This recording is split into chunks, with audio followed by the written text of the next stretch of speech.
So this is the recipe you've been waiting for, the last one. And this is the Crockpot Rotisserie chicken. I found this recipe several years ago and I love it because I can fix it ahead of time. I can go ahead and fix my chicken like I did last night, and I put it in my crock, and this morning when my husband got up to run, he went and put it in the crock pot, and I'll show it to you in just a minute. But I'm gonna show you first how you fix it. It works best, the shape of a chicken is kind of oblong, so works best if you use a crock pot that is shaped like this, it's oblong. When you cook the chicken for a long period of time, there's a lot of juice that's gonna come out of it.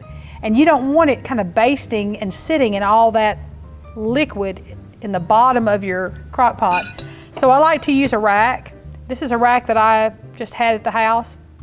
Another option, and I put this in the recipe itself, is if you wanted to take some pieces of aluminum foil and just roll them up into balls, you could stick it in there first, or you could just slice vegetables or onions in half and set them there. They can become like a rack. And anyway, we want to spray this first with some cooking spray so that it doesn't stick. Now, one of the ladies, Donna, maybe, I can't remember who, went ahead and took our whole chicken and rinsed it and dried it, so it's ready for the dry rub. So the dry rub is made up of smoked paprika. This is not regular paprika. This is smoked paprika. It costs a little bit more, totally worth it. Smoked paprika, this is a tablespoon.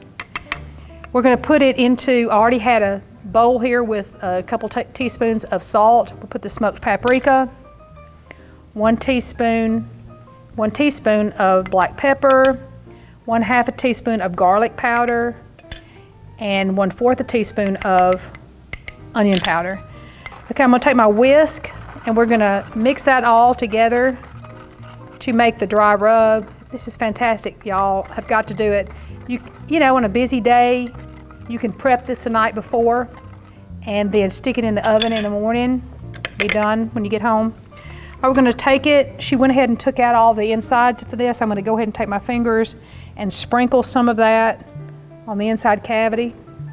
All right, since we're gonna lay it with the legs up, we're gonna season the bottom of it first.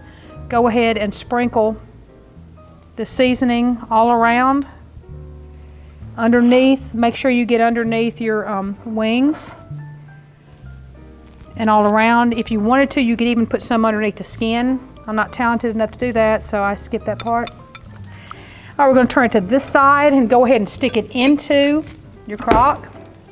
Okay, and then we'll just sprinkle this all over it and make sure I've got enough to put underneath my wings, underneath my drumstick, on both sides.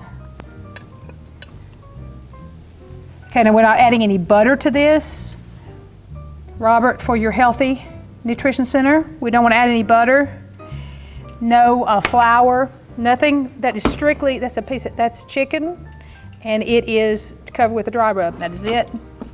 And so we're going to put the top lid on it. Now at this point, you could take this crock out, put the crock in the refrigerator. When you get ready to cook it the next day, you could put it into the crock, turn it on. You go ahead and you could go ahead and turn it on right now. I just happen to have one that I did last night. I put this into the crock last night, and my husband put it into this, turned it on this morning. But the reason I wanted to show you that this is beautiful.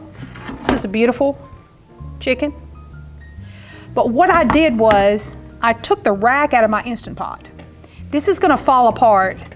So I took the rack out of my Instant Pot to put my chicken in. So in the bottom of that are all the juices, and I've got my chicken, and it's not, you know, it's not in all, it comes out without falling apart. So we're gonna set this on a rack, and in just a minute, we're gonna show you our completed meal.